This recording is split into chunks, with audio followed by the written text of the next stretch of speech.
Proverbs 28, verses 15 to 28, the overall counsel is that greed turns our neighbors into numbers. When we're hungry for money, we do not see people as human beings. We see them as dollar signs in our bank accounts, and we look at them as a means to an end. We wonder to ourselves, how can I use them, or manipulate them, or flatter them, or cheat, or rob them, so that the numbers in my bank account will be higher? So in verse 15, when you have a wicked, greedy ruler, he does not care about oppressing the poor. He will tear poor people apart the way lions and bears tear apart their prey. He will be a terrible oppressor, verse 16, because he's perfectly fine with unjust gain. He'll do whatever it takes to make more money, even if it means trampling on the most vulnerable in society. In fact, in verse 17, he may kill people in order to get money. Greed can so dehumanize the people around us that we view them as not worthy to live if they're getting in the way of my financial gain. And God takes that very seriously. And he says if someone is guilty of shedding innocent blood, no one should come to his aid, but he is to bear the consequences of his oppression. In verse 18, those who are greedy are crooked and perverse. They don't care about integrity. They just care about money. And they'll make up whatever devious schemes they need to in order to take advantage of the people around them. In verses 19 and 20, sometimes greedy people are also lazy and they're looking for get-rich-quick schemes. They don't want to go out and work and till their fields. They'd rather chase after empty and worthless pursuits because it sounds easier to them. And when he mentions empty pursuits in verse 19, I think in verses 20 through 24, we have examples of what some of those empty pursuits look like. In verse 20, he chases get-rich-quick schemes. A greedy person convinces himself that he is different and he doesn't have to do things the way everyone else does. He can make money right now, even if it means taking advantage of people and turning his neighbors into numbers. In verse 21, a greedy person will take bribes to pervert justice. He'll show partiality if it means that he gets paid for it. And the tragic thing is, the more a greedy person falls in love with money and gain, even the smallest amount of money is something he chases. So he'll throw someone innocent under the bus, even for a piece of bread, because his hunger and gain are far more important to him than human beings. In verse 22, there's the get-rich-quick scheme again, because he has an evil eye. His eye is fixed on money. He doesn't look at people with compassion or see them as precious creatures made in God's image. No, his eye is on himself and on his own gain. And in verse 23, he will even flatter people if it means a chance to make money. He uses flattery to manipulate people into trusting him and luring them into a false sense of security before he robs them blind. In fact, he's willing to rob even his own parents in verse 24, and to him, there's nothing wrong with it. He probably convinces himself, hey, when they die, it's going to be my money anyway, and maybe they can't really handle their finances on their own, and so they need me to help them, and they rationalize stealing from the people who raised them. That's how far greed can take us in dehumanizing people, is that we lose all gratitude and respect for the people who sacrificed their entire lives to make sure that we were taken care of. And a lot of this behavior comes from pride and arrogance and a lack of trust in the Lord, verse 25. Instead of waiting on God to bless us, greed leads to self-reliance, where we trust in our own heart, verse 26, to devise clever schemes to make money, even if it means hurting everyone around us to achieve it. And greed in verse 25 destroys our relationships. All it does is lead to strife, because after a while, people realize they mean nothing to you,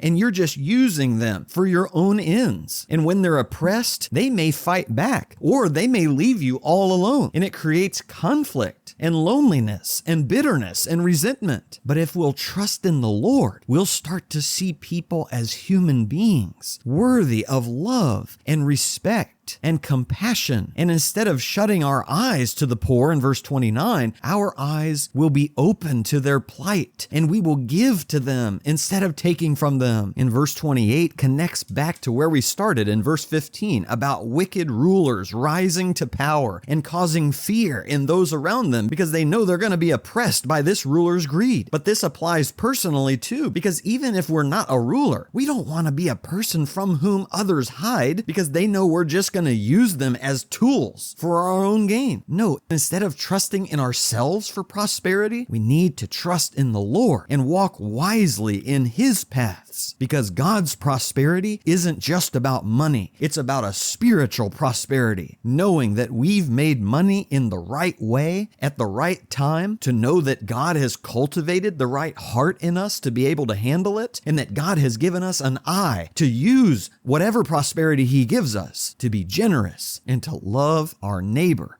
as ourselves. And so the challenge for us is not to let sin cause us to dehumanize our neighbors. And I want to expand this out from greed, because the truth is, any time we sin against our neighbor, we are dehumanizing them. We are not treating them with the respect and honor they deserve as precious human beings made in God's image. Think of this analogy. Imagine that you had a human being that you could bring with you anywhere you wanted. And anytime you wanted to sit down, you would have them get on their hands and knees and use their back as a bench. It's such a disturbing image, but that's what we do to people when we sin against them or when we use them as a means to an end. We're treating them like tools, and the relationship is not about love or compassion or sacrifice. It's only about utility. So if I lust after someone in my heart, I am using their body for my own gain. I'm not valuing them as a person. I'm treating them like a slave who exists to do my will. If I cheat someone out of a business deal, I'm saying to this person, you are nothing to me. Money is far more important than you are. And this points to Christ, because this is what we see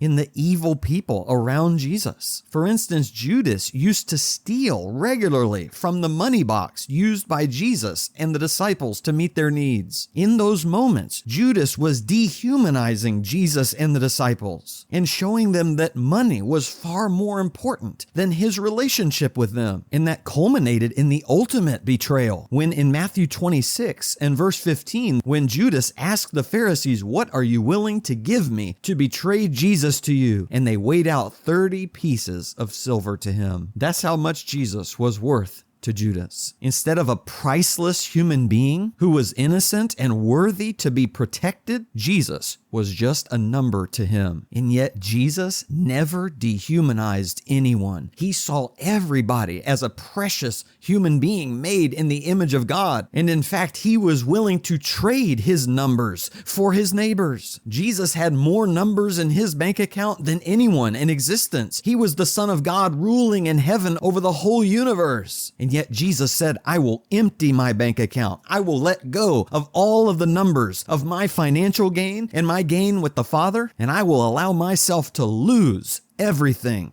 so that my neighbor can gain everything. This is what Paul means in Philippians 2:6, where it says he existed in the form of God, but he did not regard equality with God a thing to be held on to. Jesus was willing to let go of his high status and comfort and safety and gain because he wanted to hold on to us forever. Some translations say he did not regard equality with God a thing to be grasped. Jesus let go of his grasp on his numbers so that he could grasp his neighbors. And far more precious than any gold or silver, he gave up his own blood because he trusted in the Lord and he had an eye for the poor and the broken like us. So as we call on God for wisdom today, our prayer is, Lord, help me never dehumanize my neighbor. Help me to see everyone the way you see them and the way your Son sees them. And instead of trading my neighbors for numbers, give me the love and the compassion to trade my numbers for my neighbors the way your Son